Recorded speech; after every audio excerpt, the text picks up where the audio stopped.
As a former member of Congress who represented Virginia and as a Virginian, I know that there is nothing worse. The impact on Virginia is always so substantial in times of government shutdowns. I was always the fiercest advocate for avoiding government shutdowns. That was Democratic candidate for Governor Abigail Spanberger, raising some concerns about what a possible shutdown could mean for the Commonwealth. The Hill's national political reporter Julia Manchester sat down with Spanberger to talk all about her thoughts on shutdown negotiations and Virginians and what they need and how she plans to get elected. Yeah. I mean, it was an interesting conversation. We really drilled in, obviously, on the cost of living issue, which she has made a centerpiece of her campaign, along with the impact that President Trump's Department of Government Efficiency, or DOGE, those cuts to the federal workforce have had on Virginia voters and the state as a whole, given that there's such a close proximity of Virginia to the seat of the federal government here in Washington, D.C.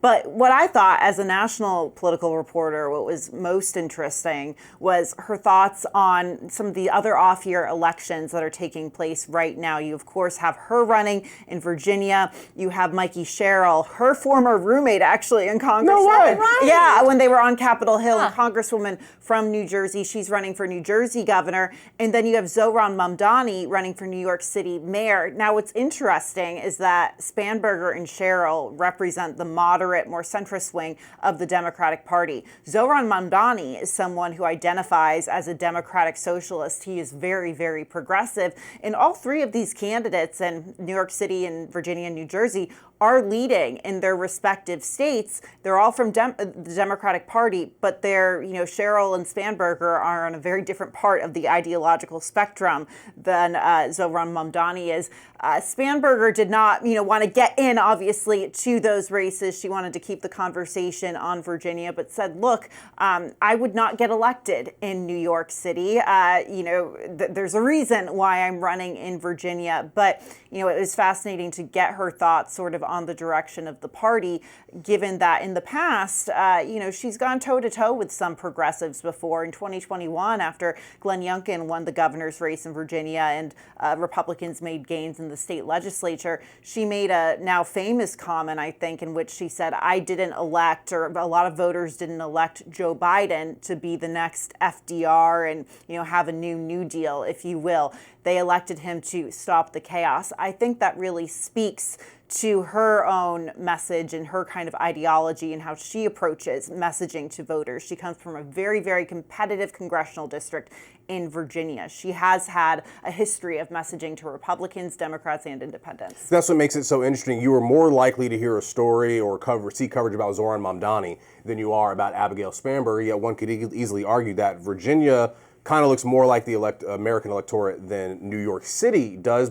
Did she give you any insight on where she thinks the Democratic Party should go, understanding that voters in different places want different things? I think that was her, main, takeaway. I asked her, is there enough room for you and someone like Mikey Sherrill and Zohran Mamdani inside of the Democratic Party tent? And she didn't necessarily answer that directly, but she said, look, I would not get elected in New York City. There's a reason why I'm running for the governor of Virginia. And I think it speaks to her point that every place is different. And you also see that to an extent in the Republican Party. I mean, you have, maybe some more less Trumpian governors. Spencer Cox in Utah is someone who's been in the news lately, who I think fits that mold of not being as Trumpian. But I think Democrats are a bit more fractured. Republicans in general have been able to keep it together and be united under Trump. The problem with Democrats is they don't have a leader right now. They don't have someone they can rally around. You have a lot of jockeying ahead of 2028, but right now in 2025, I think you have Mamdani, Sherrill, and Spanberger, kind of these top three Democrats, and their races could be litmus tests going into the midterms next year. Well, it really does boil down to money. Zohran Mamdani might be a social democrat, but they are pocketbook issues in New York City. Mm-hmm. In Virginia, Abigail Spanberger, it's pocketbook issues, Julia. Yeah, and it's the same thing in New Jersey, and that's what all three of these Democrats have in common. I think the three of them were very smart to take a page, in a way out of the Republican playbook in 2024 and start focusing on affordability. And it's worked for them because right now we see that the economy is still on shaky ground. Now, ahead of the midterms, we could see the economy very much improve, and that could work for Republicans. But right now,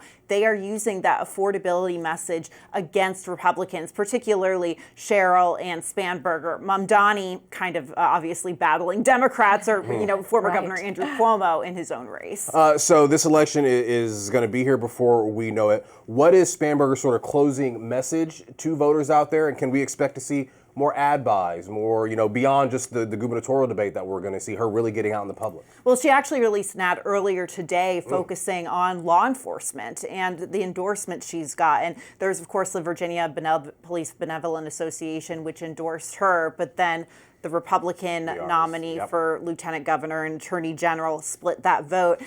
She has a very strong law enforcement background as a former CIA case officer, or intelligence officer, I should say. So that, I think, in that law enforcement message could work in her favor. And crime is on the ballot this year, Julia. Yes, and it's an issue that Republicans have done very, very well on, including Glenn Youngkin in the past. So we'll see if Lieutenant Governor Winsome Sears in her race for governor can zero in on that issue as well. I know you said that she is treating this as if she is running neck and neck with Winsome Earl Sears, but do you think part of her kind of already has the eye on the governor's mansion and what she wants to do if she wins? I mean, it's very possible. I think any candidate oftentimes has that because they have to hit the ground running with a plan.